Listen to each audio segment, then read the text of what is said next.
Tsípras, dear Betty, Monsieur le Doyen, cher Enrico, cher Anne-Laure Kiechel,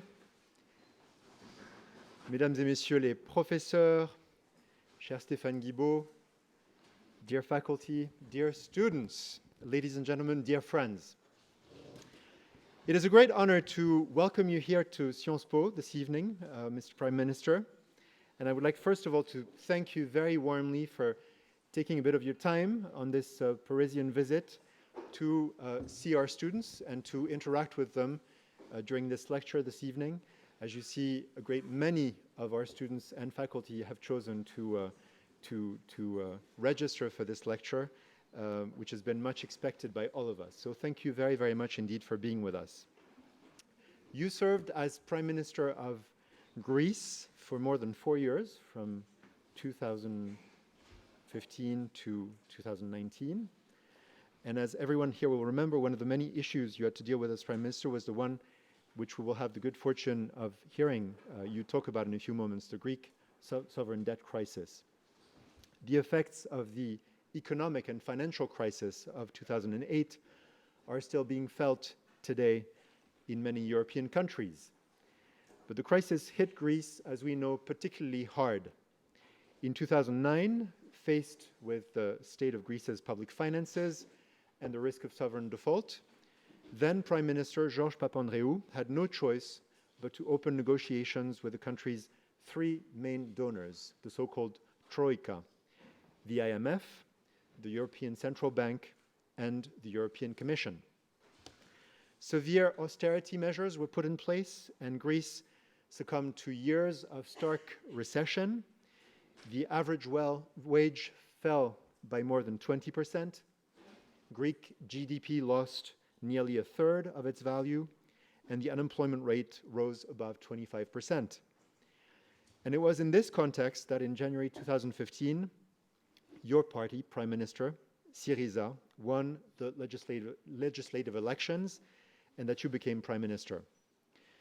The first months of your term were marked by complex and difficult negotiations with Greece's creditors, and to avoid what you described as a disaster, a disorderly bankruptcy for your country, as well as for a possible collapse of the European zone, the Eurozone, you accepted to sign an agreement that you do not believe in.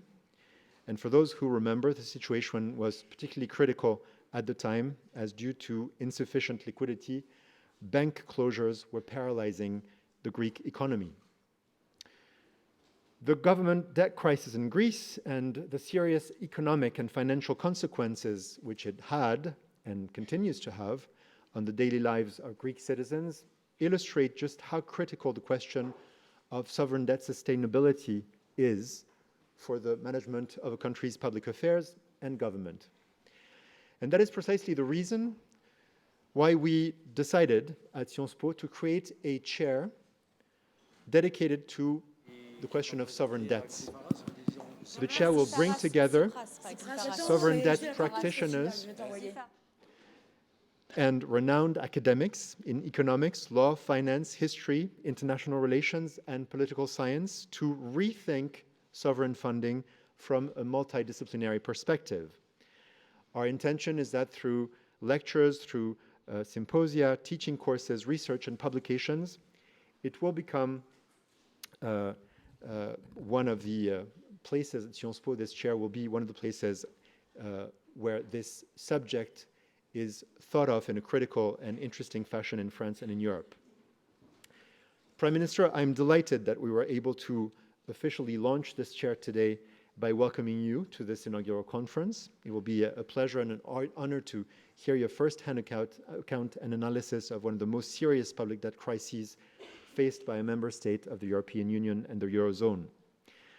Before I conclude and hand over to you, Prime Minister, I would like to thank the person who's made it possible for us to create this chair and to launch it, and the institution that's enabled us to create this chair, that is to say, Global Sovereign Advisory, represented this evening by its founder, Madame Anne-Laure Kiechel, It is thanks to Global Sovereign Advisory's trust, support, and constant presence at our side that we embark enthusiastically on this great venture.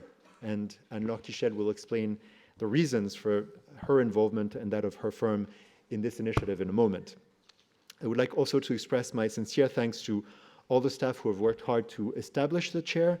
I'm thinking in particular of the staff of PSIA, the Paris School of International Affairs, and its dean, Enrico Letta, of the Strategy and Development Division of Sciences Po, of Agathe Cagé, who's put a great deal of effort in setting up this chair. And of course, I'm thinking of the professor who will be the head of the chair, Stéphane Guibaud, associate professor in our Department of Economics, who will have a lot of work to complete in order to achieve all the targets that we've set for him at the head of the chair.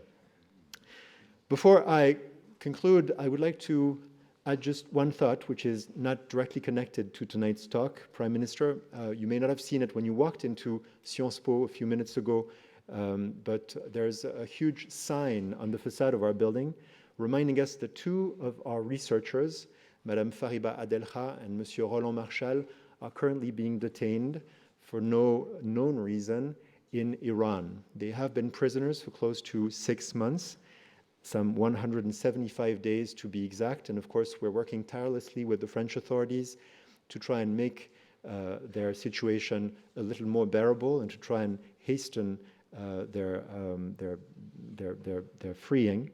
I would like to say that they are very much in our hearts this evening, and I would like to dedicate this lecture and this evening to our two colleagues. And this being said, I wish you all a very good lecture.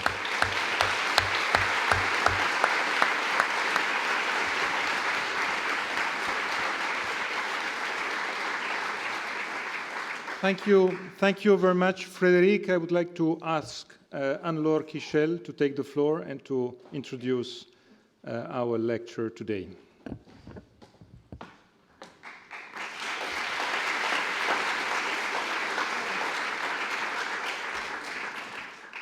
Merci Frédéric pour ces mots. Merci Enrico d'accueillir cette nouvelle chaire dédiée à la dette souveraine au sein de l'École des affaires internationales.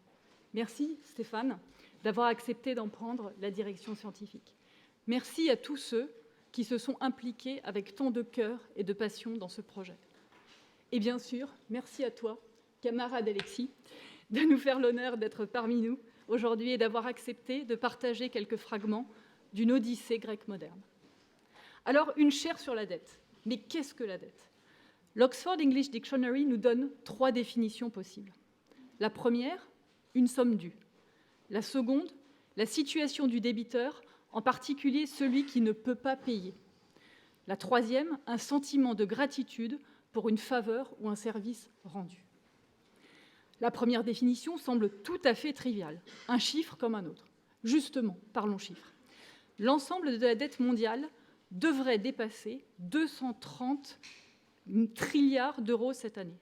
Rien que sur les 6 premiers mois, la dette mondiale a augmenté de près de 7 milliards d'euros. L'augmentation est essentiellement due aux États-Unis et à la Chine. Cela signifie que chacun d'entre nous, chacun d'entre vous, est endetté en moyenne de 29 400 euros. Vous vous souvenez tous de la faillite de Lehman Brothers de 2008, de la crise financière. À ce moment-là, tout le monde se promettait plus jamais cela. Depuis, et sans que nous, citoyens, en prenions réellement conscience, l'ensemble des États a emprunté 27 000 milliards d'euros. La dette mondiale croît plus vite que l'économie. Et pourtant, les objectifs fixés par l'ONU en matière de développement durable nécessitent à l'horizon 2030 encore plusieurs centaines de milliards d'euros d'investissement. Comment les financer dans un environnement de croissance atone si ce n'est essentiellement par de la dette ? Mais la dette, ce n'est pas une question de chiffres. Déjà, parce que les chiffres sont faux. Je vous parlais à l'instant de la dette visible. Il y a beaucoup de dettes invisibles, cachées, où l'homme a fait preuve de beaucoup d'ingéniosité. Je parle ici, par exemple, de garanties qu'un État peut donner pour une entreprise ou un projet. Engagement initialement non visible, qui devient bel et bien réel si la garantie est engagée. Ensuite, parce qu'il faut le dire, on ne remboursera pas toute la dette. Il y aura, comme il y aura toujours eu dans l'histoire, des faillites. Ceux qui étaient les États allemands, en faisant défaut 8 fois, détiennent à date le record mondial. Il y aura des restructurations, certaines se produisant à intervalles réguliers avec la précision d'un métronome, comme en Argentine. Tous les acteurs de la dette le savent. La question est de savoir qui va payer. Et c'est ce qui doit et devrait nous préoccuper, parce que derrière les lignes d'endettement, les ratios, il y a des réalités concrètes, des réalités humaines. Le financement d'une école, d'un hôpital, de la route qui conduit à l'hôpital. Si le non-sens des 3% de déficit public passait à 4%, la France disposerait des moyens d'augmenter d'un tiers l'investissement dans l'éducation nationale, notre premier budget, après celui du service de la dette. Derrière l'excédent primaire absurde que l'on a imposé aux Grecs, il y a des baisses de salaire, des enseignants en moins, des médecins en moins, l'impossibilité d'investir pour répondre aux besoins vitaux de tous, de respecter les droits fondamentaux. Il y a des conséquences immédiates dans la vie des vrais gens. La création structurelle d'inégalités. Comprendre ces enjeux et décider qui va payer sera au cœur de tout débat politique ces prochaines années. Va-t-on sacrifier les classes populaires, les classes moyennes sur l'autel de la dette? Va-t-on accepter la plus injuste des inégalités, celle entre les générations? Parce que ceux qui naissent aujourd'hui ne peuvent rien face aux engagements de leurs aînés, si ce n'est les subir ou les défaire. Il est indispensable que nous soyons des citoyens éclairés, suffisamment informés pour faire des choix. Notre ennemi, c'est l'ignorance. C'est pour cela que la seconde proposition de définition de la dette, la situation du débiteur, est intéressante. La question de la dette a depuis toujours structuré nos économies, nos rapports sociaux et jusqu'à nos représentations du monde. L'endettement est une construction sociale fondatrice du pouvoir, disait David Graeber. L'étymologie du mot dette est très intéressante. En allemand, la dette se dit Schuld et signifie également faute et culpabilité. Au Mexique, dans les années 80, en Argentine, depuis les années 90, en Grèce, dans les années 2000, les créanciers ont pris le pouvoir vis-à-vis des pays endettés. Le livre de Jérôme Ross, Why Not Default, l'illustre parfaitement. Lorsque les créanciers imposent coûte que coûte des mesures d'austérité au pays, car ce qui importe par-dessus tout est d'exiger le paiement ininterrompu des coupons et d'échéances de dette, ils font fi de toute conséquence sociale, de toute conséquence démocratique. La souveraineté d'une nation, d'un peuple est bafouée sur l'autel des remboursements d'intérêts. Pourquoi et comment accepter que le paiement des coupons de dette puisse passer avant les besoins vitaux des citoyens? S'il faut maîtriser la technique de la dette pour bien l'appréhender, vous l'aurez compris, l'essentiel est ailleurs. La dette est un sujet éminemment politique. Chaque choix d'un État en matière de dette souveraine est un choix politique. Surendetter son pays en le mettant en situation de ne pas pouvoir honorer ses remboursements en cas de retournement économique est un choix politique. Contracter l'essentiel de la dette avec la Chine, a fortiori en lui livrant ses matières premières, n'est pas juste pour trouver des financements alternatifs à bas prix, c'est un acte politique. Un acte non sans conséquence sur sa souveraineté, à minima sur certains de ses composants.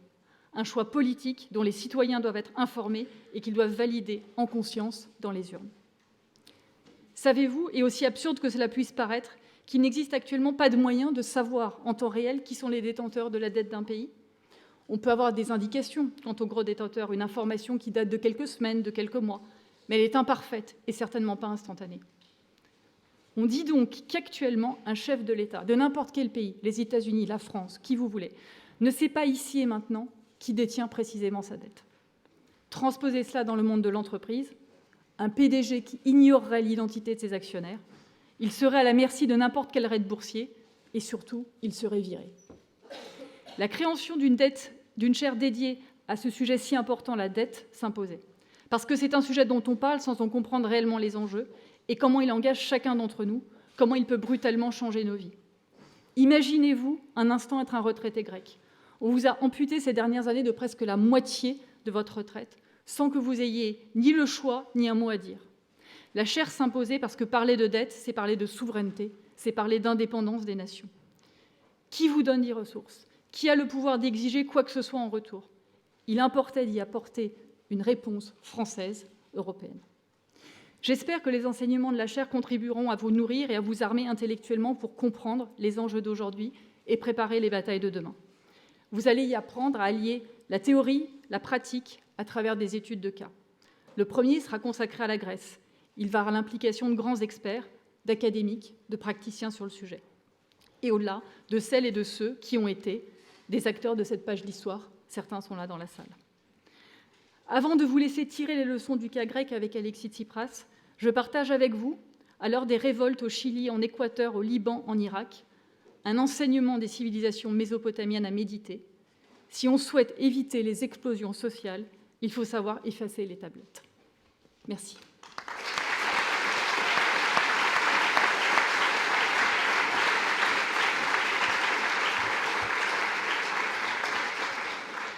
Merci beaucoup, Anne-Laure. Now it's time to give the floor to Alexis Tsipras. I would like just to say, after his lecture, we will have time for the usual Q&A session. You have 2 micros there. I would like to ask you then to stand, queuing by the micros, and then to prepare your questions. And I have to be very clear, questions are for students. So please, the students in the amphi, to prepare your questions and to prepare the Q&A with Alexis Tsipras. Alexis, you have the floor.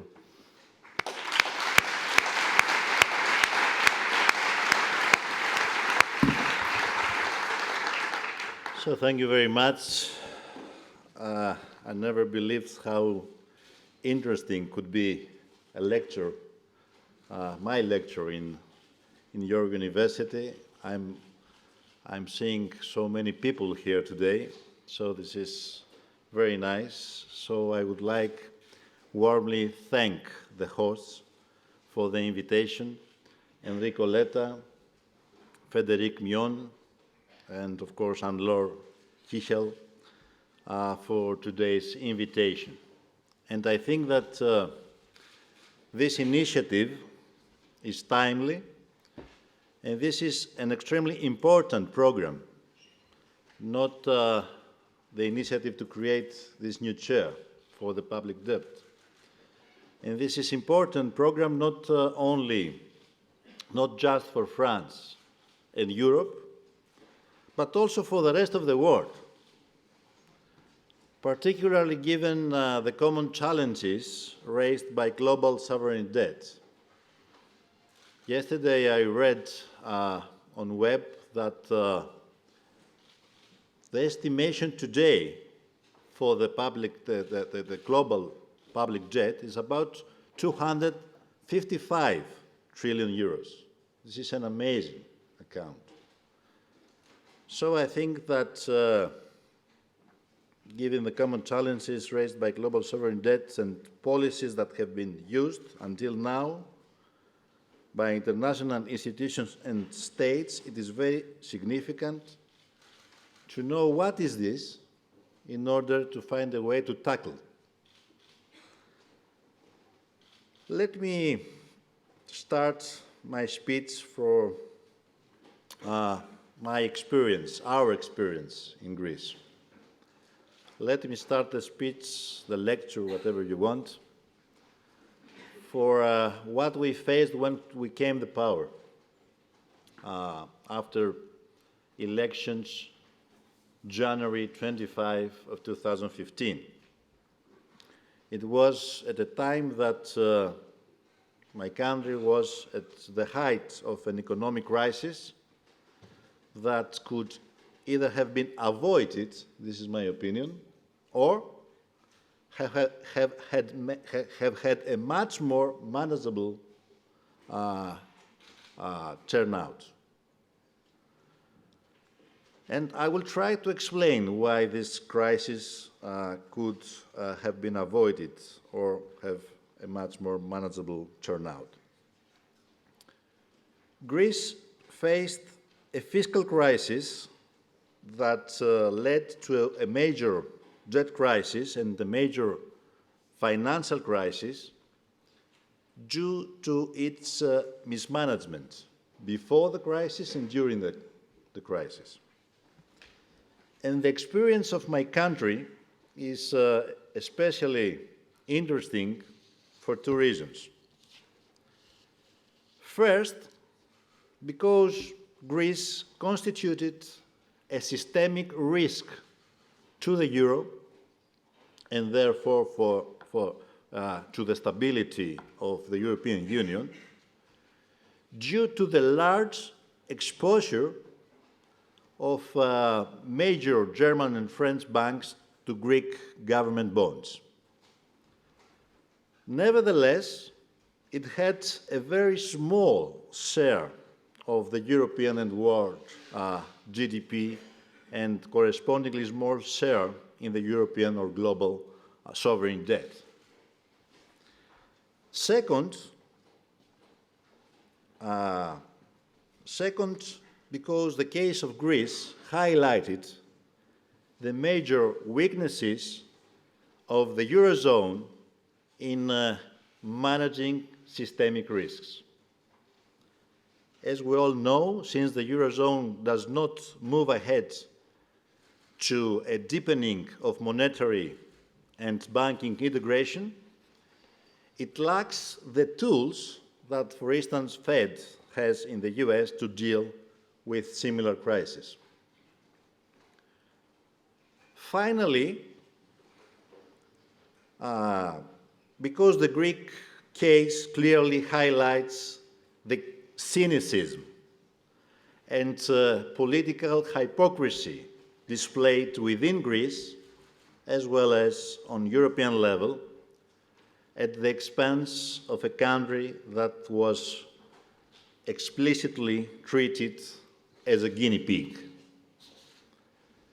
So when Syria took the power, took office, we were already on the 5th consecutive year of ineffective austerity programs, which had already shrunk the country's GDP by 25%, and unemployment had reached 29% and 60% for young people, and the country was going through a severe economic depression, and a large part of the population was on the verge of a humanitarian crisis.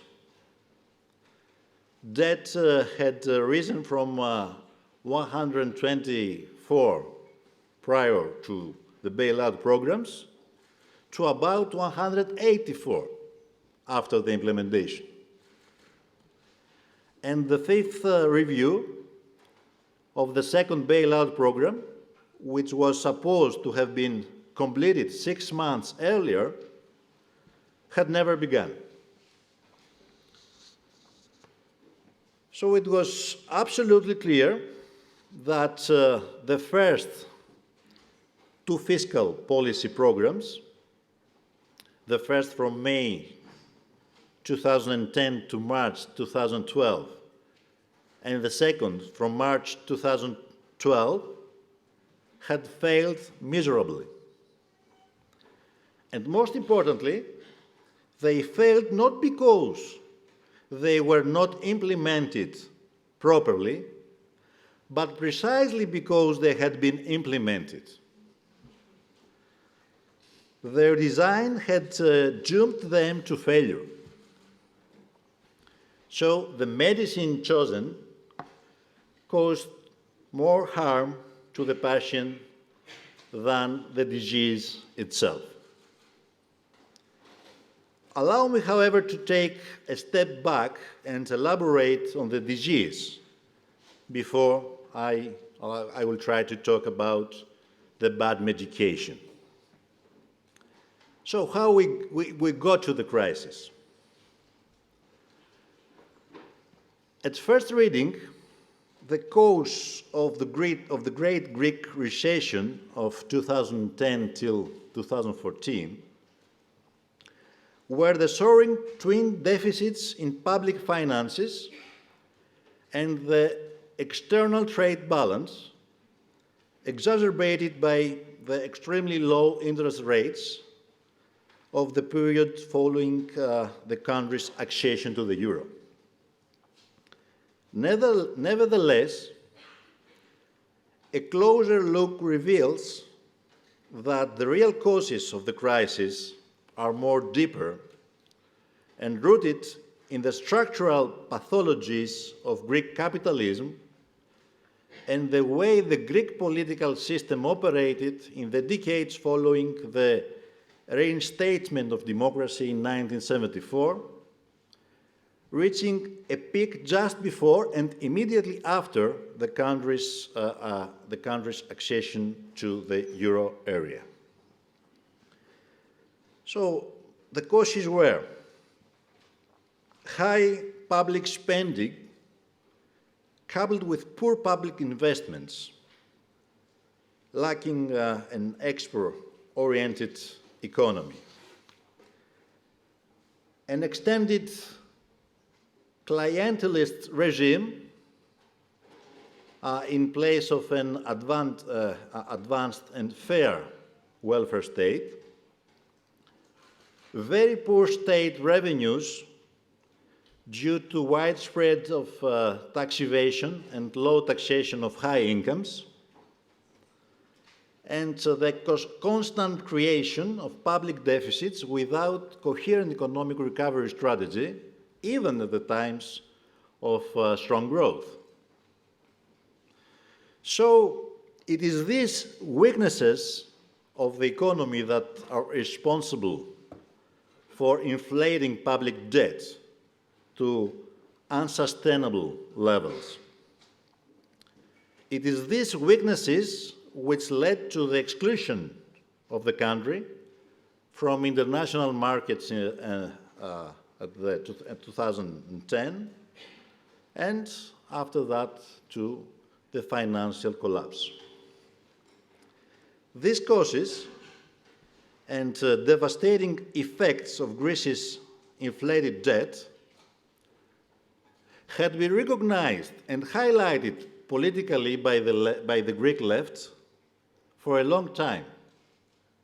Since the 80s, the Greek left had a consistent policy of criticism of corrupt practices and public procurement and public works, the building of the clientelist regime by the two parties, the two government parties at that time, New Democracy and PASOK, the clientelism regime in public administration, the way the Olympic Games were funded, all the policy of arms purchases and military spending. This criticism was because it is the responsibility of the left to be, let me say, key enemy of distorted political economic practices that led to debt creation. And we have to work in this direction even more in the future. But let me go back to the period in question. With the January election victory, the left in Greece had to restore the country's conditions for the reintegrating into the international financial system so that the country could regain its national independence, sovereignty that was dramatically limited in the years of crisis. And at the same time, the country had to continue all efforts to eliminate the structural causes that I tried to describe before. The structural causes that led to this collapse, which still reproduce several levels of inequalities. So that was the aim of the negotiation, that was our aim in the negotiations at the very beginning, the first 6 months of 2015.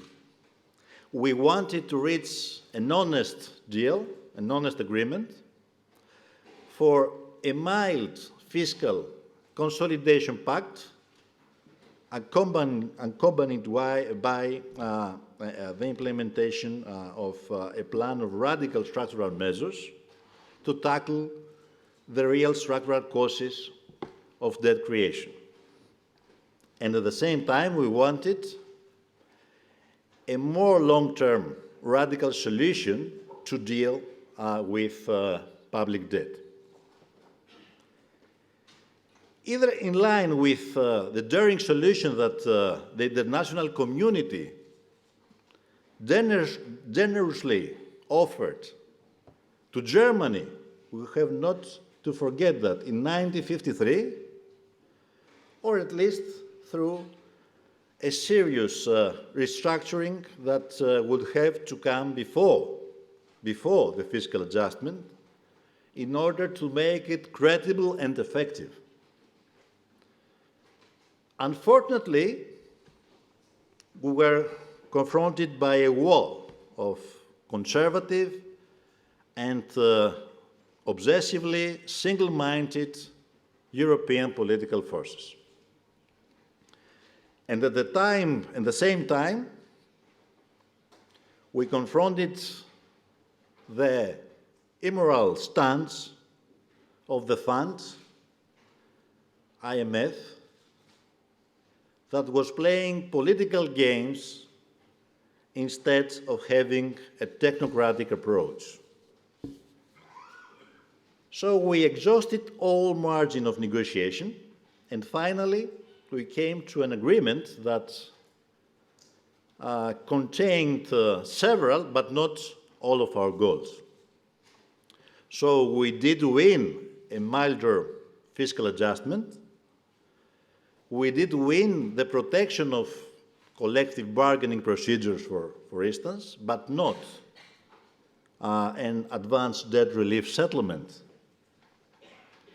A debt relief package was agreed later in 2018, instead not of 2015, instead of 2010, when the crisis began. After much of our GDP was sacrificed and the necessary structural reforms were delayed. But regrettably, this is, I may say, the key characteristic of nowadays Europe. Too little, too late. And this brings me to what I said earlier, that this was the wrong treatment with the wrong medication. Each bailout program designed by IMF includes at least 3 elements. Everybody knows that these 3 elements are these. First, debt sustainability analysis and negotiation on debt restructuring in cases where debt is regarded unsustainable. Second, devaluation of the national currency to counterbalance the recession effects that usually follow an adjustment program. And third, fiscal adjustment to correct macroeconomic imbalances. The case of Greece was an exception. Of course, devaluation of the currency could not be implemented as the country was member of a monetary union. And also because the IMF chose to play the political games of the strongest political forces and countries in Europe. The fund therefore chose, in order to facilitate the choice of Germany to bring it into the program, not even to request the advanced restructuring of the unsustainable public debt, although this is always a precondition for financing a bailout program. Instead of that, IMF chose to amend its statutes, its constitution, leaving the country facing a huge fiscal adjustment without counterbalancing measures. This is also one of the main reasons for the failure of the first 2 bailout programs and one of the root causes of the size and of the duration of the Greek recession. The responsibility, however, lies not only with the IMF, but also with politicians who chose to impose a program that combines with IMF and European institutions in a tragic tango that brought on Greece the worst of both worlds: IMF austerity with a European ban on serious debt restructuring. And the responsibility lies also on those politicians who opposed the restructuring of the Greek debt in order to protect the interests of European banks, thus shifting the burden exclusively to the Greek taxpayers. For clearly political reasons that I think that we all know, for political reasons, some mediocre technocrats, let me say, who, as it happens, unfortunately still hold key positions in European bureaucracy, are now focusing on how much the cost of the 6 months delay was during the negotiation in 2015. They do so in order to avoid the core of the debate, which is the cost of their insistence on an unorthodox financial solution, and above all, in order to hide their hypocrisy. When several years prior to 2015, they have been knowingly lying publicly about the sustainability of the Greek debt, when everybody knew that it was not sustainable. Of course, I do not deny that history has to acknowledge the fact that Europe provided a very substantial financial support to Greece. If Greece had not borrowed more than 200 billion euros, it would have defaulted and been driven out of the Eurozone. But at the same time, it must be recognized that this support came at a huge social and economic price, and with conditions that made recovery even more difficult. No one can turn a blind eye to the enormous responsibilities that European politicians have for the duration and for the depth of the Greek crisis, which cost, at the end of the day, which cost in the reduction of our GDP by 25%, which cost 1.5 million people unemployed, which cost, at the end of the day, a whole nation in despair. Allow me a brief mention to the very memoranda that accompanied the loan agreements, and where the price that Greece had paid for, and these memoranda were the price that Greece had paid for the settlement, for the restructuring of the debt.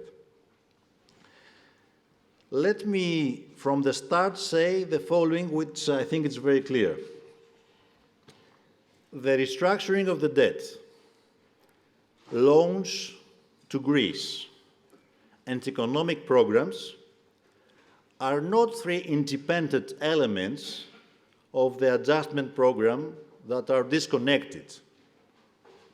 The restructuring of the debt, the disbursements of the loans by our creditors in tranches in return for the measures taken on the basis of the economic programs,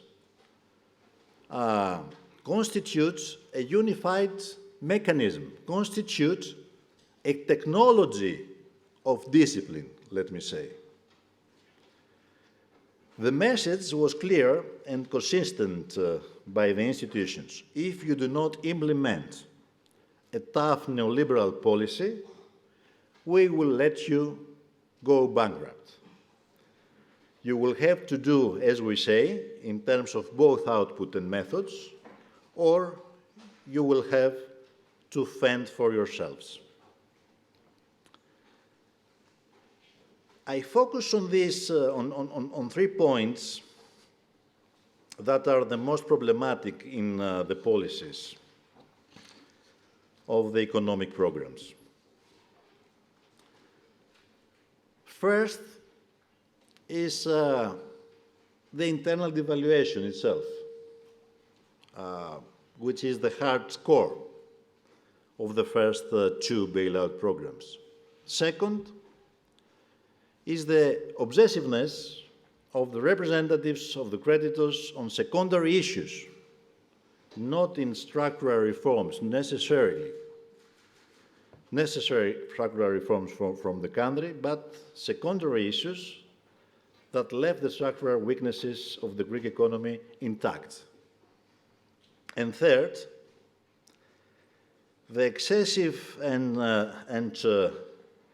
deliberately pessimistic fiscal predictions of the IMF during the period 2015-2018, which led the adjustment consistently to a dead end. Predictions with which the European institutions in the end would consistently more or less accept under the pressure from Germany. So I will try to very briefly to make some comments on these 3 points. On the first issue, about the internal devaluation, I don't think I need to say so much things on that. The number 1 goal of the institutions, and especially the IMF, from the outset, was to decrease of wage and salary costs in public and private sector, but also the deregulation of the labor market through more flexible working conditions and the overturning of collective bargaining procedures. A common and incorrect presupposition by all institutions was, after all, that the decreased competitiveness of Greece was due to the increased labor costs and due to the inflexible labor market. And as everybody knows, this is not true. This is not true according to all available research. On the second issue,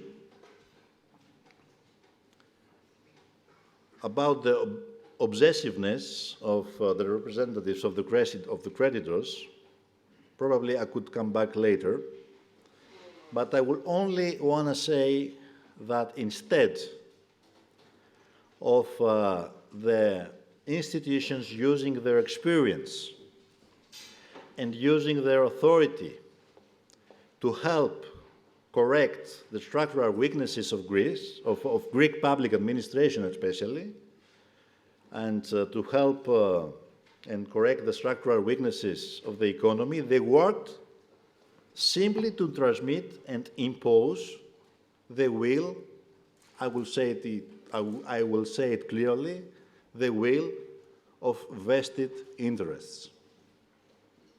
Hundreds of hours on negotiations were lost, and political capital were lost, because the institutions focused on secondary demands of vested interests or on secondary issues such as how many Sundays per year shops will be open, which medicine would be sold at the supermarkets, or which kind of milk could be labeled as fresh. Secondary issues. But they never insisted so much to help in combating corruption, hitting corruption, in making the judicial system faster, or concluding the land registry. So I come to the third issue, which is maybe the most infuriating. the issue of deliberately pessimistic fiscal predictions of the fund, which consistently found a gap in our finances and ended up delaying unnecessarily the conclusion of reviews and undermining the return of the economy to growth. The obsessiveness of the IMF on specific reforms, like for instance, the eradication of VAT exceptions for certain Aegean islands, the decrease of the tax credit, or the new round of decreases in pensions, was so big that it was ridiculed by international experts. Just to give you an example, at the moment when the Greek economy, since 2016, had budgetary surpluses close to or over of 4%, the IMF predicted budgetary surpluses of 0.1 or close to 1% only. And the worst of all was that European creditors saw the evident mistakes in predictions, but in the end, always more or less, accepted the IMF assessments in order to keep it in the program while the Greek citizens paid the price. I could speak much more on the experience of negotiations, but what is important, I think, is to keep in mind that the debt was used to impose specific austerity policies that were directly linked to a constant vicious circle in these negotiations. So let me say this. The game was very simple. The IMF will tell us to convince the European institutions on the need for debt restructuring in return for lighter austerity measures.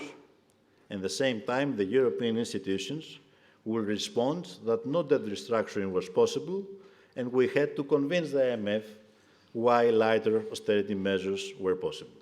And this was a ping-pong game. But everybody knew who could win this game and who could be defeated.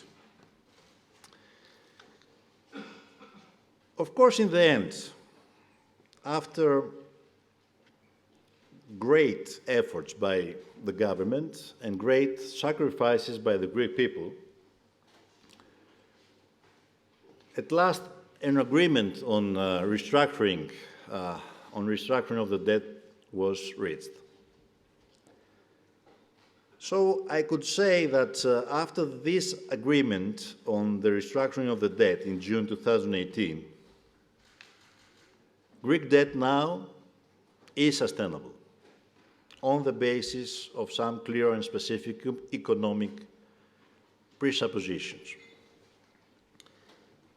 So, in order to wrap up, I think that there are two key lessons that we had concluded from the first two Greek economic programs. First, that the restructuring of the debt had to be an integral part of the adjustment process.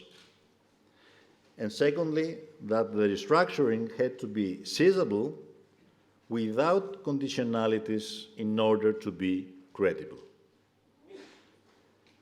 The third program, as I said before, transferred the process of restructuring of the debt to the adjustment period, despite our persistence that it should have come before rather than after. Nevertheless, this allowed the adoption of a realistic path to fiscal adjustment precisely because of the consistent efforts of the government. And It contributed in a crucial way to the stabilization of the economy, the successful conclusion of the program, and the return of the country to the international markets in a sustainable way.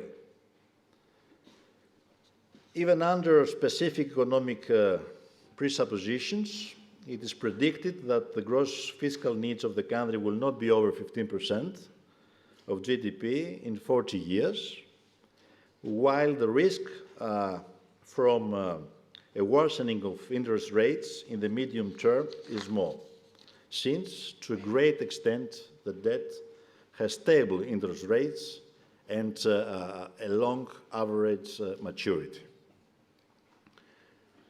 So, in conclusion, I can say that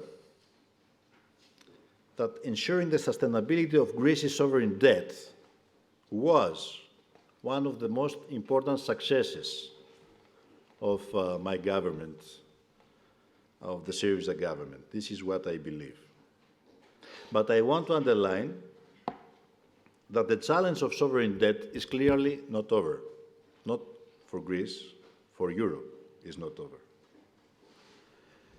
Many countries at this moment in the European Union deal with this challenge, and the question we have to pose is the following. Will we allow every country to confront this problem alone because of the fear that a common European policy will create a moral hazard? Or are we going to try to change the dominant paradigm and move in the direction of a stronger and more coherent Europe? I think that this is the crucial question. And it is clear that European economic growth is an integral part of this common European policy, because the speed of decreasing public debt in Greece and the European periphery depends also on the rate of economic growth in the rest of Europe. In an environment of very low or maybe negative interest rates that nowadays we have, countries like Germany, the Netherlands, or even France should endorse fiscal stimulus policies and invest in infrastructure programs without the fear of increasing their own debt as a percentage of GDP, with important benefits for them, for the economic stability, and of course, with important benefits for the rest of Europe. What's the basic obstacle on that? The basic obstacle to such a plan is the forces of inertia and the fear that debt could once more spiral out of control. Nevertheless, the economic facts on the basis of which European economic and monetary policy has been carried out call now for braver decisions, for much braver decisions. I think it is very important that the discussion has begun in Europe. It is very important that President Macron opened this discussion on Eurozone reform when he came to Greece in Pnyx, near to Acropolis, in his speech. And today he insists on a new discussion on reforming the Stability Pact.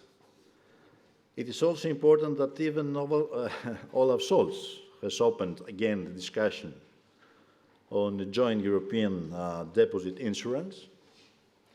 And of course it is important that France and Germany have agreed to a revitalization of the dialogue on the future of Europe.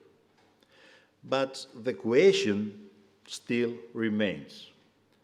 The question is if the political will is there for brave decisions. And allow me this question to put for you also. It belongs to you. You will try to answer. Thank you very much.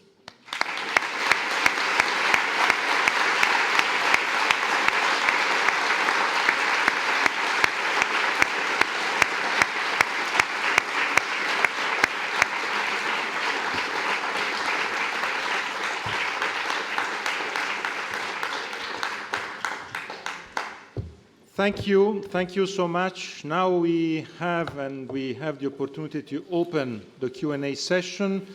Alexis Tsipras will answer both in English and in Greek. We will have a translator. Thank you for being with us. So just to tell you that you can, if you want, also to ask questions in Greek. So micros are there, two here, and there's a micro up. So please stand.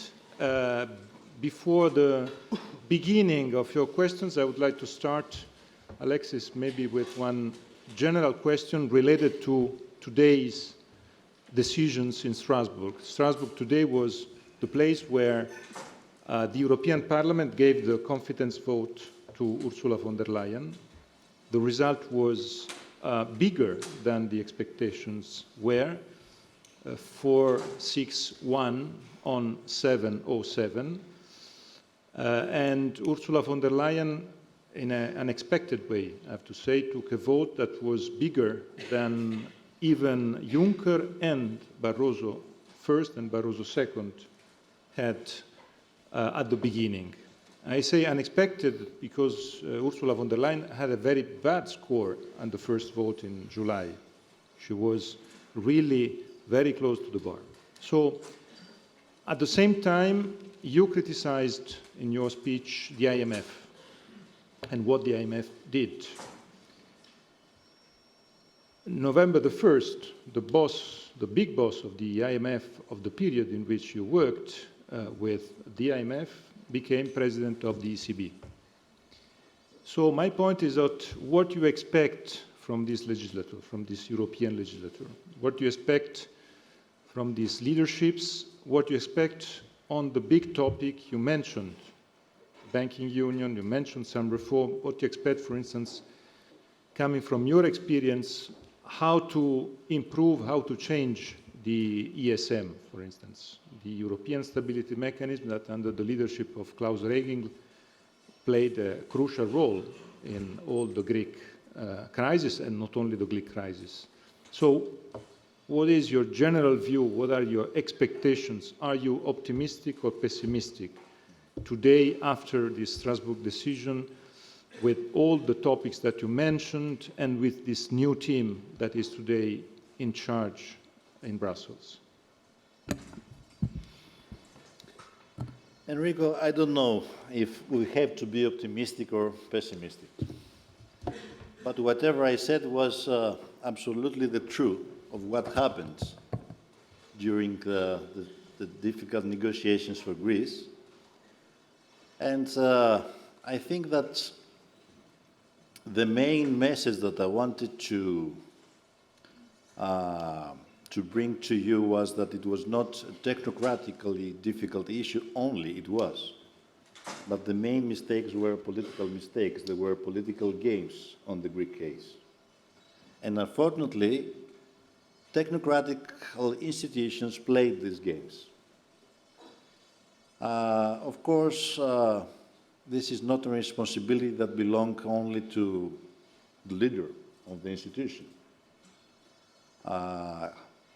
Even more if the leader is not a technocrat, but a politician as well. So she liked to play political games because this was part of her previous job. But I want to say, in order to answer to your question, that what we're going to do in Europe now, it depends, unfortunately, not only to the technocrats, on the technocrats and their decisions, but also on the political decisions that we have to take. And I think, and this is that make me pessimistic, that Europe is very divided. And even though we overcame the crisis, now we have maybe bigger political, not financial crisis. There is no common ground how to handle difficult challenges. The refugee challenge, the refugee and the migrant crisis, that it is there to stay. Difficult cases in foreign affairs, how to handle Turkey and Erdogan, how to handle the crisis in southeastern Mediterranean, in Ukraine. So I'm not so optimistic if this division deepening. And I'm not so much optimistic when I'm seeing that there is a bad communication between France and Germany.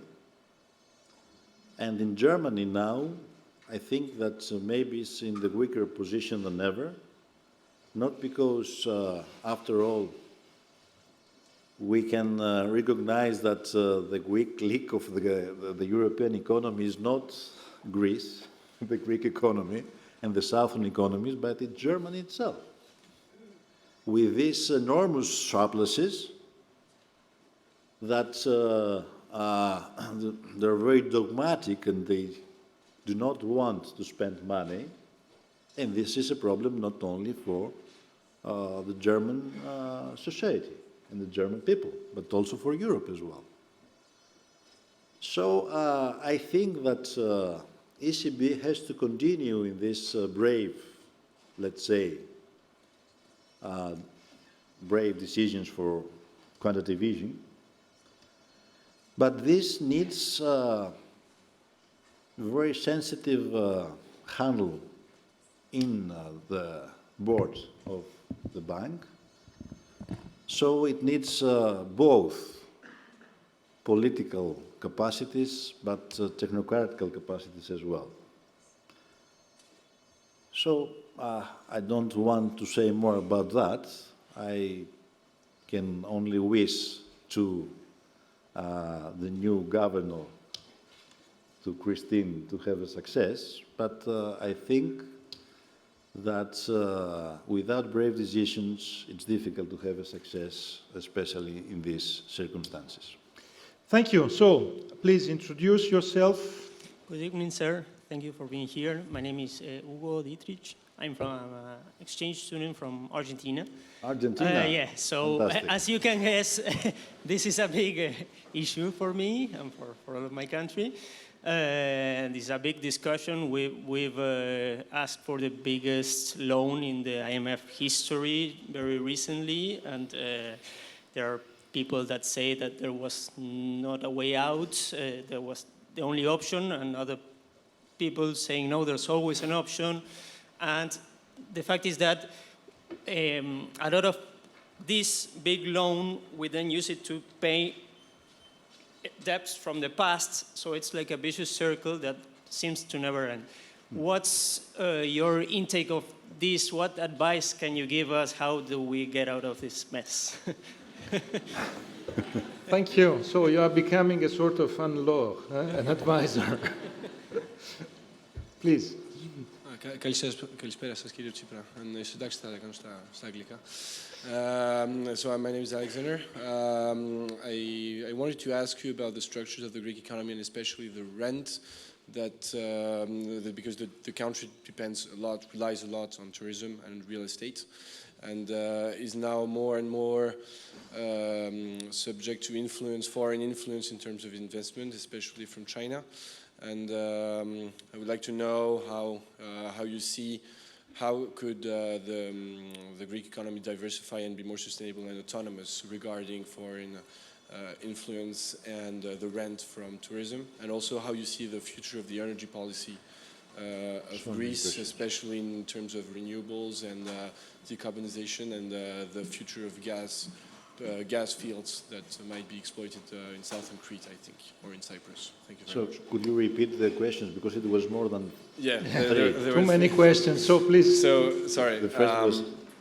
So the dependence, how do you see the diversification of the Greek economy regarding the dependence on tourism, real estate, and the dependence on foreign investment from China, for instance? One thing. And the second, about energy, energy and renewables and decarbonization. Thank you. Third question up. Good afternoon, everyone. Γεια σας, κύριε Τσίπρα. Καλό απόγευμα. Ονομάζομαι Kiechel και είμαι μαθήτρια στο Μάστερ της Δημόσιας Διοίκησης στο Sciences Po. Θα ήθελα να σας φέρω λίγο πίσω στη στιγμή των διαπραγματεύσεων και θα ήθελα να μου κάνετε ένα σχόλιο για αυτή τη φράση που ακούγεται πολύ τον τελευταίο καιρό για το ότι χρειαζόμαστε περισσότερους ενήλικους στο δωμάτιο, όπως είχε πει η κυρία Κριστίν Λαγκάρντ, στο δωμάτιο των διαπραγματεύσεων στο Eurogroup. Και θα ήθελα τη γνώμη σας πάνω σε αυτό. Θα ήθελα να μου πείτε από ποια πλευρά πιστεύετε ότι θα έπρεπε να έχουμε περισσότερους ενηλίκους ή αν θα έπρεπε να έχουμε περισσότερους ενηλίκους στο δωμάτιο. Ευχαριστώ. I think you have to translate now for the audience. Yes. Okay. Yeah. Okay. The question is, pardon, je peux le faire en français? No, no, English. En anglais? English. The question is about a comment that took place during the negotiation with the Greek government and the IMF, okay, with Christine Lagarde, that during the negotiation they told that they need more adults in the room. What is this comment is for and what is his thinking? Okay, please. It is difficult to do it in 5 minutes, yes, but I will you will succeed. I will try. First, for Argentina. I don't know if I can give advices, but whatever happens in your country the years before is a lesson to all of us. I remember that the ex-president Macri came as a leader that will be the lovely president of the markets, to change the country, to change the strategy, to open the country to the markets, and to impose a neoliberal policy that it could fly in order to promote, to boost growth rates, and with the decreasing of taxes to boost growth. This is the main idea. But unfortunately, whatever happens in Argentina proved that the story had a dragon. It is so clear that if you implement a neoliberal policy because you believe that the competitiveness problem has to do with the labor costs, and by decreasing taxation we can have sustainable growth. And Argentina is back in troubles. I don't know, maybe other advisors could give answers on that. I'm saying that IMF is still there, and for the new government it's a very difficult situation. But I can say that it is strange, but it is true, that every time a progressive government is coming to find out to solve the problem that conservative governments create in relation with the deficit and the debt. Just to remind you that in Greece, I didn't say that in my speech, the deficit the deficit before the debt crisis, the deficit was from the previous conservative government, 15% of GDP. Not 3, not 4, not 5, 15% of GDP, the deficit. And this creates this, this atmosphere, all this interesting of the creditors of the market, everybody, all the eyes focused on Greece that time. Of course, as I explained before, there were significant mistakes And as I said, the medicine was worse than the illness itself, but I said also in my speech that progressive forces and left forces have to be against this idea to increase the debt in order to solve the problems. So I said that the left is enemy of the debt. So for Argentina and Greece, we have to make lessons, but except of figures and lessons, there are people, there are human rights, there are people that need to live with prosperity, and this is something that we do not have to forget. So about the difficult question that you made before.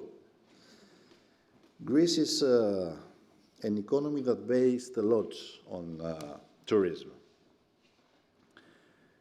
One of the most significant things that we have to do is to change the productive base.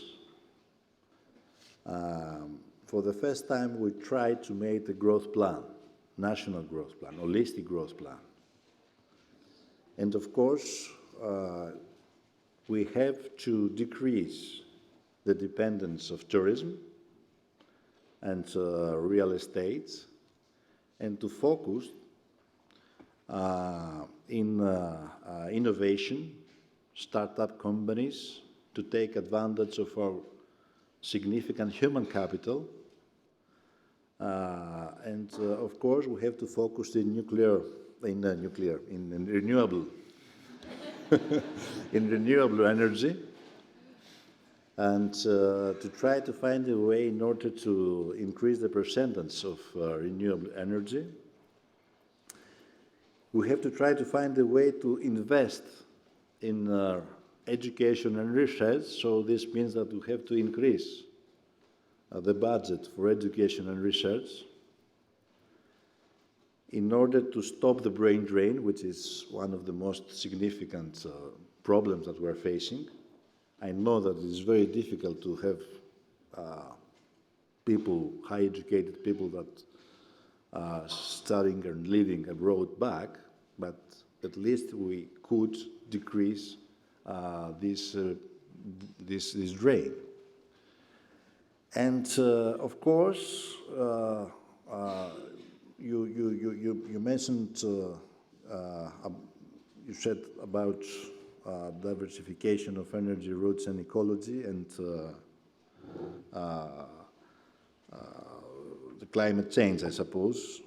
I think that this is the challenge of the next period, not only for Greece, but for all of us.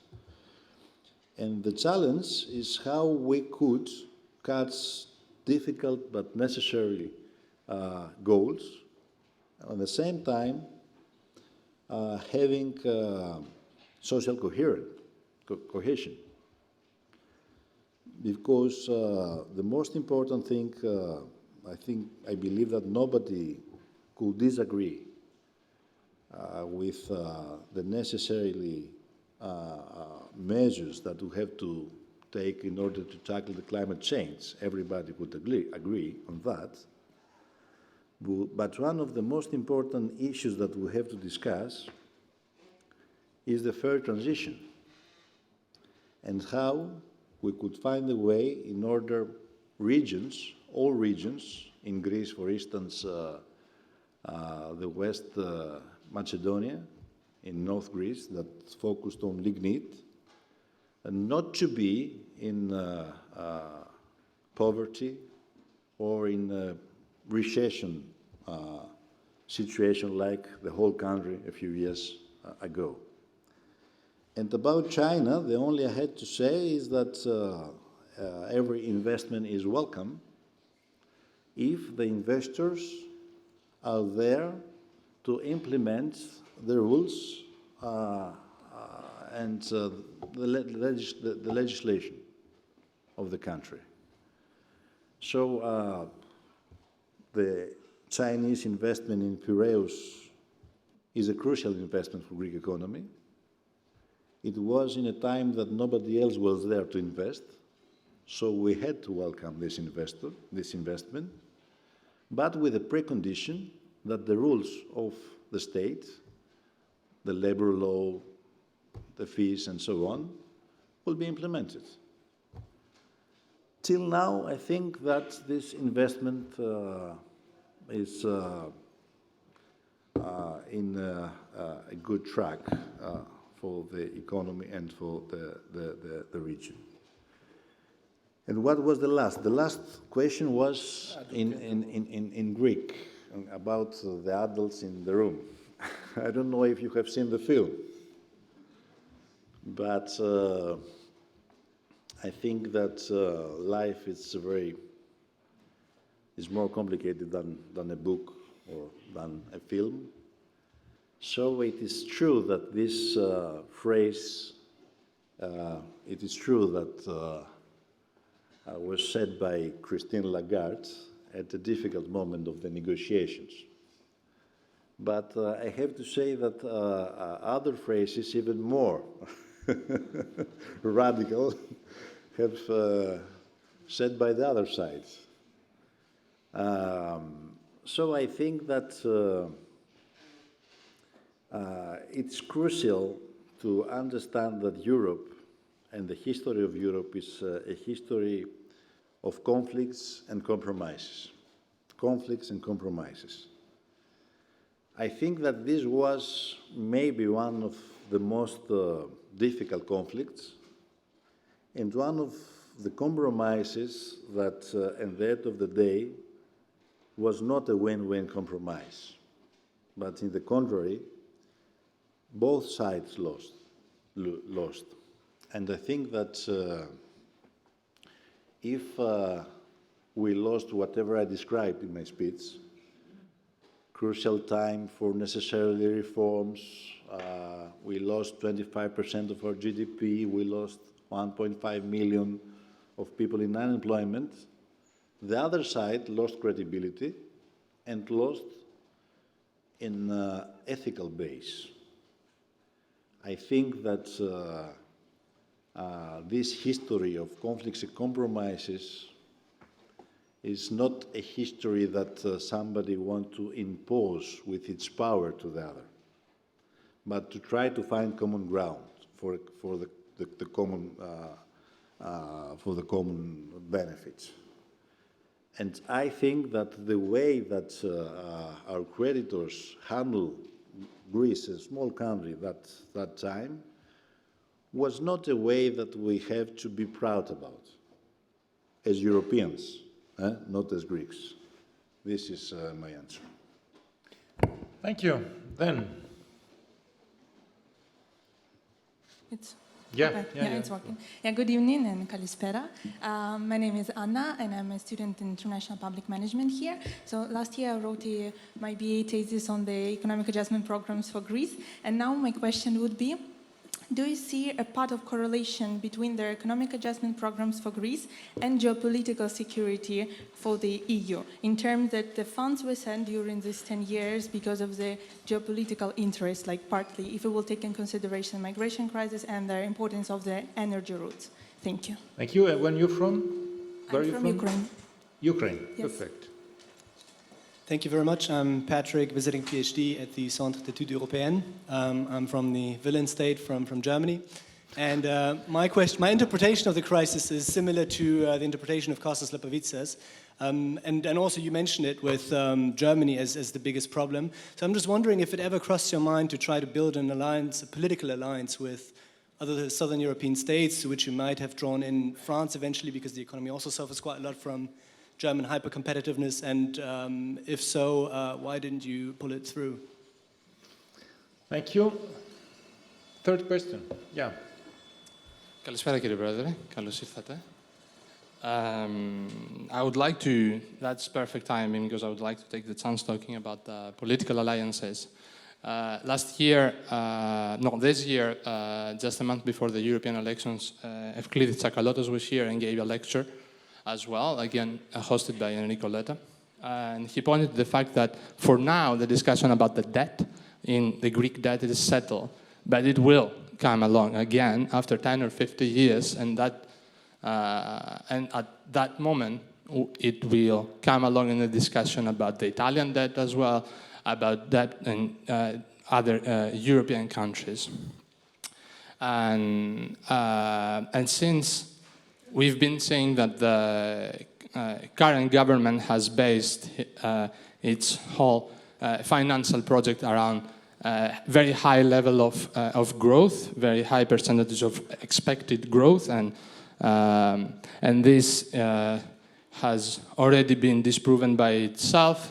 It dropped the expectation from 4.0 to 2.7 expected growth for the next year in the current budget proposed in the Greek Parliament. The IMF and the EU are more pessimistic and pointing to figures like 2.2 or 2.3 for 2020. If that proves indeed to be very ambitious, overtly ambitious, and if it happens that the left is in government in the time that we will start discussing again the debt, what would be the project proposed in the place of what is currently proposed based on very high expected growth rates? Okay. You ready? Yes, I will try to start for the last question. I think that the growth roads that the discussion about the possible growth rates of 4% in the future, I think that are not so credible goals. It is not possible to have so high growth rates without having solved other difficulties in our economy. And first of all, the problem with the banks that we recapitalized 3 times, but they do not do whatever they had to do, their role in order to give loans to these people that they need to take loans, but not to the people that they do not have financial needs, because the Greek banks give loans only to these that they can prove that they do not have needs. So this is one of the most important problems now for the Greek economy. So I do not believe that these rates are viable, it's possible to be done. So I think that the Greek economy is in a good path. I has to be in a more realistic approach of 2.3, 2.4 next year, not even 2.9, 2.8 that the budget that the government put to the parliament says. And I believe that the discussion that has to do with the debt is a discussion that nowadays and in the near future will not be in front of us as a threat or as a problem. I think that not only for the next 10 years, but I believe that the next discussion about debt for Greece will be at the same time of the next discussion about the debt for Europe. As I said before, the issue is not over. And so one of the main goals when we're discussing the restructuring of the debt was to be able to put our country, not as an exception, but to put our country in the group of other over-indebted countries of Europe, but not with debt about 180% of GDP. But with Enrico's country, Italy, or other countries that they had significant debt, but not so high as the Greek one. So I believe, I don't know what Euclid said to you when he was here, but of course we have to rediscuss about the Greek case in a few years, maybe in 2023, when we'll be there to see the details and the predictions. When we were discussing about the restructuring, there were two basic scenarios. The one was the negative, the other was the realistic one. If you ask me, I believe that now if we have to see a change, the change is more positive. In a few years, when we will rediscuss the Greek debt, we'll have to add one more scenario, but the more optimistic, more than the two previous. Because nowadays we have this phenomenon of the negative rates. This is not only for Greece, this is for all around the world. And we have to see if this is, let's say, permanent situation, permanent. Nothing is permanent, but it will have duration, or it will be something that will stop in recently.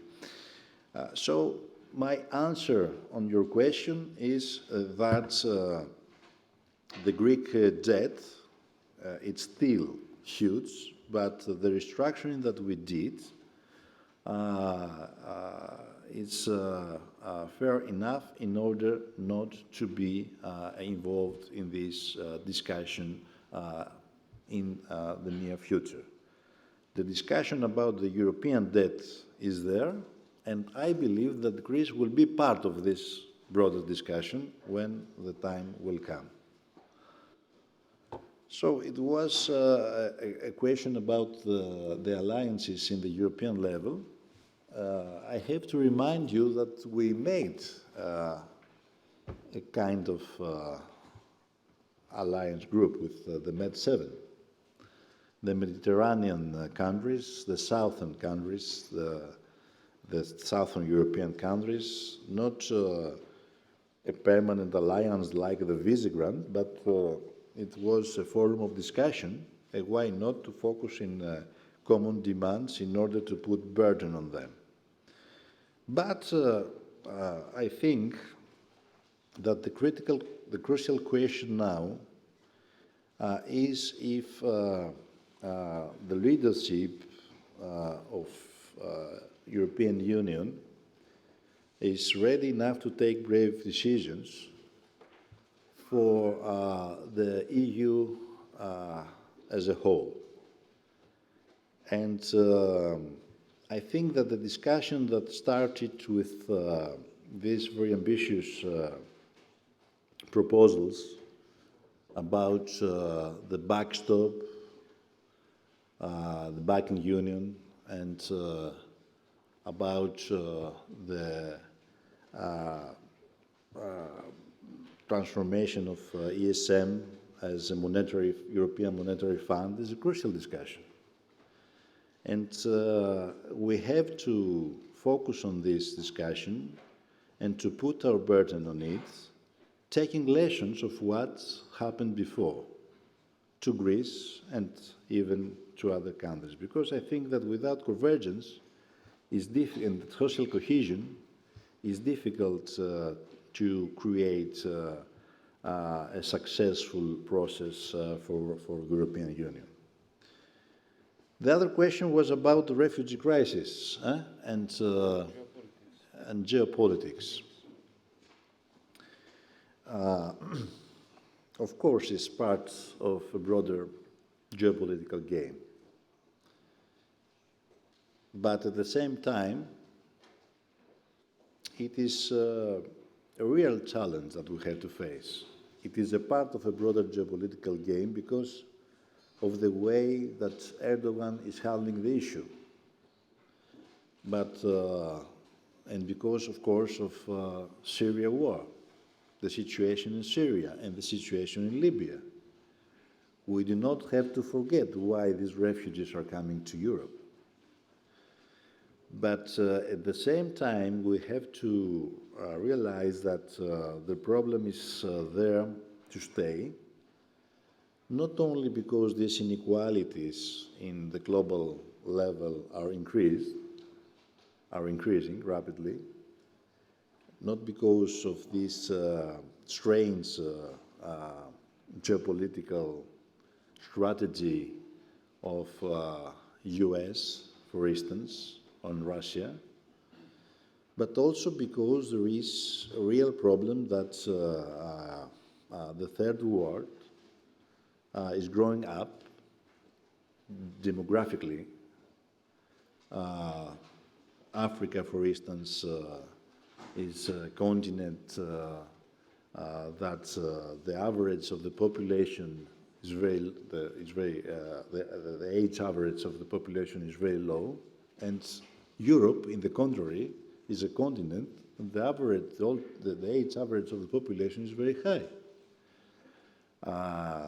And at the same time, the average of prosperity is in Africa is coming down, and the average of prosperity in Europe is high. So if we took in mind this, we focused in these significant facts, we will see that it is impossible to stop young people that want to live their life in a better way, out of war, out of poorness. This is the issue. And with this issue, we have to try to find an answer, a realistic answer. And I do not believe that the realistic answer is to create walls and fences to protect ourselves and to protect the European way of life, as Mrs. von der Leyen create this title of the Greek commissioner, but she changed. So I think that this is a big discussion. This is maybe the most difficult issue that we have, the most difficult challenge we have to face. And so the answer is that it is both a geopolitical issue, but also an issue with that we cannot avoid, and we have to try to find answers, difficult answers, but I think the answers has to do also with a policy of integration in Europe and a policy that will help these countries to improve its prosperity. So now we have a problem. We have 5 questions left and 10 minutes left. So you have to be very, very short, 30 seconds each, and we take all the five questions, and we leave 6 minutes to Alexis to answer. So please, very short. Okay, I will proceed in Greek, however. Η ερώτησή μου, good evening also. Η ερώτησή μου, κύριε Πρόεδρε, έχει να κάνει με το ρόλο που δίνεται και στην πολιτική την ελληνική και ποιον της αποδίδεται είτε στην διάρκεια της κρίσης, στο γιατί τράβηξε τόσο πολύ, είτε στην ποσότητα των προγραμμάτων που χρειάστηκαν και στην έλλειψη συνεννόησης μεταξύ ίσως των πολιτικών κομμάτων της χώρας. Αυτό. Δηλαδή, εφόσον υπήρχε, να το πω πολύ γρήγορα, η γνώση της δυσκολίας της διαπραγμάτευσης με την Ένωση, αν υπήρχε μια δυνατότητα προγενέστερης συνεννόησης και καλύτερης, να το πω έτσι, διαχείρισης προς όφελος των πολιτών. Ευχαριστώ. 10 seconds. Translation in 10 seconds. So the question is why why we need that much time to answer to the crisis, to the Greek crisis, ones that we know from before, that the problem is really deep, and maybe the political forces in Greece could coexist and talk each other and found an answer most quickly than they did. Thank you. Καλησπέρα. Είμαι Θεσσαλονικιά και ήθελα να σας ρωτήσω μια πολύ μικρή ερωτησούλα, όχι για την πολιτική, αλλά είναι μια ερώτηση άνθρωπο προς ένα άνθρωπο. Λοιπόν, εγώ ήρθα στην Γαλλία πριν 5 χρόνια, όταν η Ελλάδα ήταν μέσα στη κρίση, και η ερώτηση που έχω να σας ρωτήσω σήμερα είναι τι έχετε να πείτε σε αυτούς τους Έλληνες που βρίσκονται στο εξωτερικό και ονειρεύονται μία μέρα να ξαναγυρίσουν πίσω και να βρούνε την Ελλάδα που είχαν αφήσει. Ευχαριστώ πολύ. Okay, I am from Greece and I came here in France 5 years ago. And she would like to know what is the message of Mr. Alexis Tsipras to all these people that they left Greece and they want one day to come back in their country. What is the message for them? Thank you. Καλησπέρα κύριε Πρωθυπουργέ. Καταρχήν θα ήθελα να σας ευχαριστήσω για την παρουσία σας εδώ. Είναι πραγματικά πολύ σημαντικό το ελληνικό αφήγημα να ακούγεται και σε αυτά τα πανεπιστημιακά φόρα. Και ειδικά από έναν άνθρωπο που έζησε μέσα στον κυκαιώνα των εξελίξεων. So, just a brief question. It might seem a little bit provocative, but you're not meant to. I'm enrolled in a course here, which is called Populism and Autocracy. And the professor has a lot populism and autocracy. He's constantly referring to Greece and the example of your government, Mr. Tsípras, as a populist that did not deliver, and at the end of the day, he was not elected. So could you please just provide us with a brief comment? Thank you. Good. I will try in English. So the European-Russian relations have become more difficult in the last years. And I have a question regarding 2015, when you made the bilateral visit to Moscow during the IMF negotiations. And of course, you assumed that there would be a backlash or like comments from European commentators regarding that visit. That is what happened. And you defended that, saying that Greece is sovereign to have talks with whomever they want. And the question now is, what was the political strategy at that time? So what was the idea of that visit? Was it planned somehow? I'm a public policy student. The visit to Moscow? Yeah. Okay. Last question. Καλησπέρα κύριε Tsípra. Αναφέρετε ότι your biggest success was restructuring the debt. Για να συμβεί όμως αυτό, δημιουργήθηκε το γνωστό υπερταμείο. Ποια είναι η γνώμη σας για τα διάφορα αρχαία και μοντέρνα κτίρια όπως η Κνωσός ή το αεροδρόμιό μας, τα οποία είναι δεσμευμένα για τα επόμενα 100 χρόνια? Ευχαριστώ πολύ. Okay. In order to restructure the debt, we gave up a lot of national treasure in Greece, such as airport and archaeological sites. What are your thoughts about that? Okay, now you are men of miracles, so another miracle, 5 minutes for all these answers. So I will try to make the miracle, but it's not so easy. Okay, first of all, I think that in the first question, I think that the problem was not the bad communication and the consensus between the political forces and the political parties in Greece. I try to describe the deep roots of the crisis that was not regions of the current time of 2010. That was even a lot of years before. The clientelistic regime, the permanent low revenues from tax evasion, the corruption situation, everybody knows about that. And these were results that somebody with its policies did. So the crisis in Greece was not only financial crisis and economical crisis, but it was also political and ethical crisis. And the difficult question to all of us, the politicians, is how we could find a way not to come back in the causes that create the deficits and creates the debts and create this crisis. It is not only a technocratical question about the correct financial policies in order to restructure the debt or come back on track, growth and primary surpluses. But the question is how we can find a way not to come back in the regions into the causes that create the crisis. And this is a difficult question. So I believe that except the productive base, except the economic policy, we have to change our culture. The political forces, but the citizens as well. And of course, consensus, it is necessary sometime, but if we have a common base of what is happening and what's the goal that we have.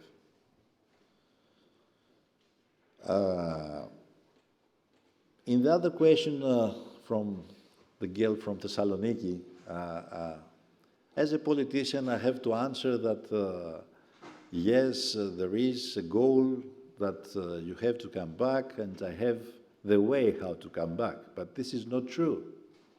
And we have to tell the truth to the people that it is difficult, very difficult, not because Greece will be for the next years in recession. No, it will be in growth rates.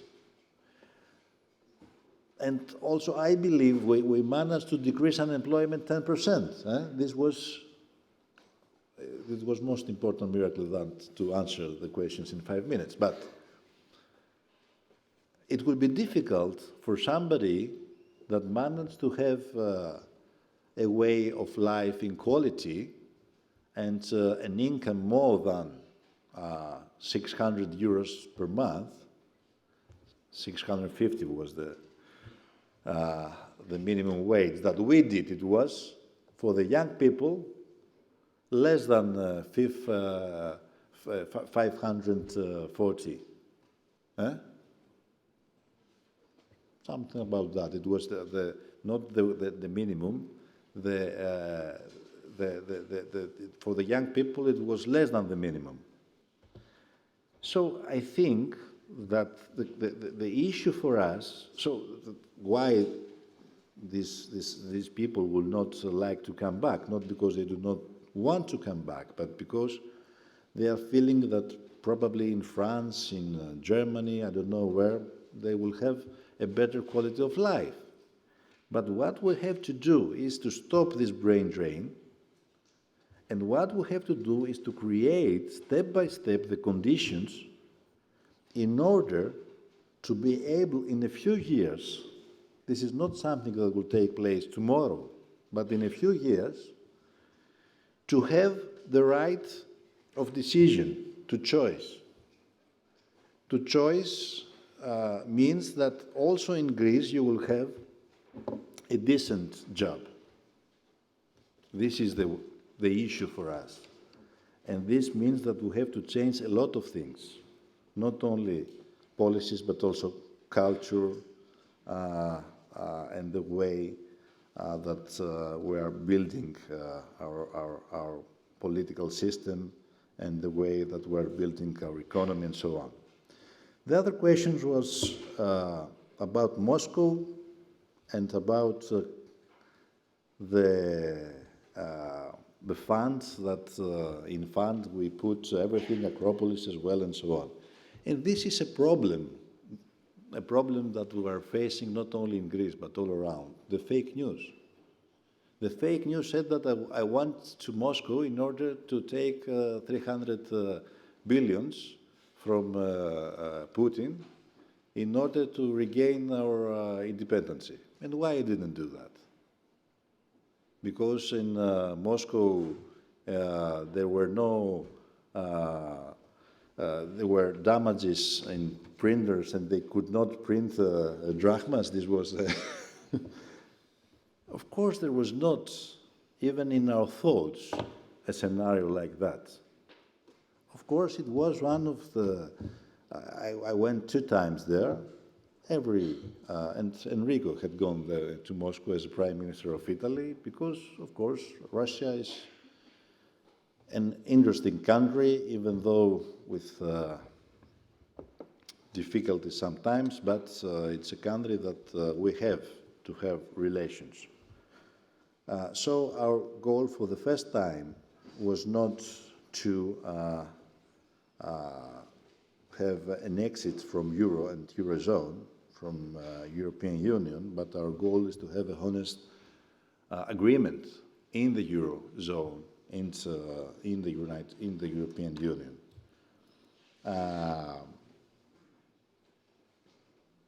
In the contrary, this idea, the Grexit, was the idea and the plan of our opponent, political opponent, of Mr. Schäuble. It was a plan. He admitted that it was a plan. The plan to create a paradigm of punishment in order to threaten other countries with big debt. This was the plan. And where we realized that this was the plan, we realized at the same time that the only solution was a solution of a decent, a honest compromise, a mild consolidation pact with a deal on debt, a restructuring of the debt. And we realized that in order to catch this honest agreement, we had to make alliances with other countries. And this is what we did.